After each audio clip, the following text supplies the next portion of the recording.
Sheikh tusanyise okulaba oli ku telefine yaffe. Sebo nange nsanyise obasiŋŋaana. Weewaawo katono nnyo abalabi ba telefine abanjagadde okusooka okufuna obubaka bwo eri abantu obukwata ku Eid Adhuha. Bismillahi rahmani rahim, alhamdulillah wassalatu wassalamu ala rasulillah sallallahu alaihi wasallam. Abasiraamu mwenna mbuzaayoza olw'okutuuka ku lunaku lwa Eid Adhuha. Tumwebaze Allah subhanahu wa ta'ala asobesezza era natuwa obulamu netuba nga tutuuse olwaleero ku lunaku luno. Olunaku luno nga mumanyi lunaku lwa kitiibwa ddala nga mulimu omukolo ogw'okusaala n'omukolo ogw'okusala ebisolo. N'olwekyo bino byombi bikole wetegeke ogende osaala Eid era osale n'ebisolo insha Allah. Weewaawo Sheikh Kamoga, ng'ogyeko okukubiriza abantu nti tweyise bulungi nga bulijjo bwe tukikozesa. Omuntu omuyisiraamu yeeyisa atya ku lunaku lwa Eid al-Adhuha eyawukana ku eri Eid al-Fitri? Enjawulo weeri naye nga si nnene. Mpozzi eri tuba tumaze okusiiba mwezi mulamba, ate wano tusiibamu ennaku 9. Mpozzi era n'enjawulo endala nti wano tusala ebisolo naye ku Eid eri tekubeeramu kusala. Naye ng'ebisigadde byonna bifaanana. Okweyisa obulungi, obutajeemera Allah subhanahu wa ta'ala mu nnaku ezo, okuyamba bannaffe abateeyamba, okuyamba bannaffe bamulirwana abaffe n'abantu abalala. N'olwekyo Eid eno efaanana ddala eyasooka ngamba muneeyisa n'ebirala. Enjawulo nti nga bwe nze bagambye nti ziri bbiri, nti eri yakusiiba mwezi mulamba ate eno yannaku ate era eri terimu kusala ate eno mulimu okusala. Otyo Sheikh Kamoga, enteekateeka eyimiridde etya ku muzikiti e Nakasero?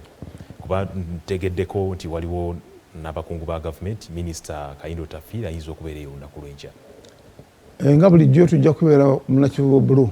Okay. Wali ku primary school insha Allah. Era essaawa 2 anaabeera naffe kyali badde kikukwanira ezikusiŋŋaane nga wooli okujja obwangu kijja twanguyiza, kubanga bwe mumanyi nti bwe tukeera tujja kuvaawo mangu kuba tuba tuyinayo omukolo gw'okugenda okusala ebisolo. N'olwekyo mbakoowola mwenna we muli mujje tusaale mu bungi ddala era n'ebiseera tubikuume insha Allah. Waliwo abantu be twategeerako abawambibwa amabegako awo nga ne batwalibwa ab'ebyokwerinda n'okutuusa kati temuddangamu kubalabako. Waliwo ko ku nteekateeka ebayambyeko okuwuliza abantu abo, era bwe muba nga mwabawuliza waliwo ku nteekateeka eyaabwe ey'olunaku olw'enkya? Abantu bali ekirungi nti bonna baabata. Baabata tebaliyo, baddeyo mu bantu baabwe. Naye nga tuwuliziganya insha Allah. Era n'eri bajja gisala bulungi. Waaw.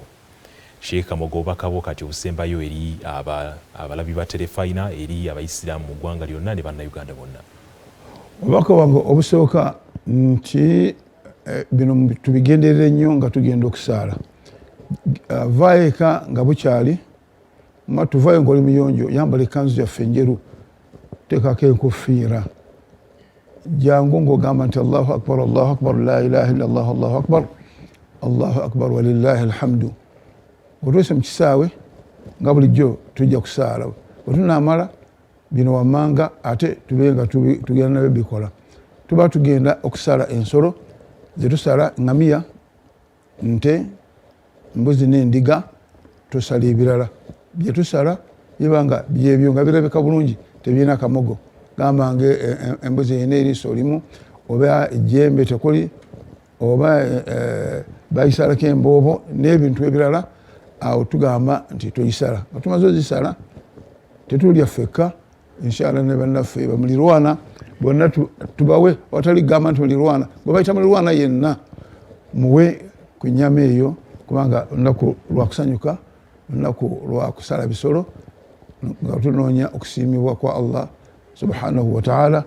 Tujja baagaliza Idi ennungi, tubeere bampisa nga bulijjo, tubeere bawulize, tubeere abasonyi, tubeere ab'empisa. Barakallahu fikum.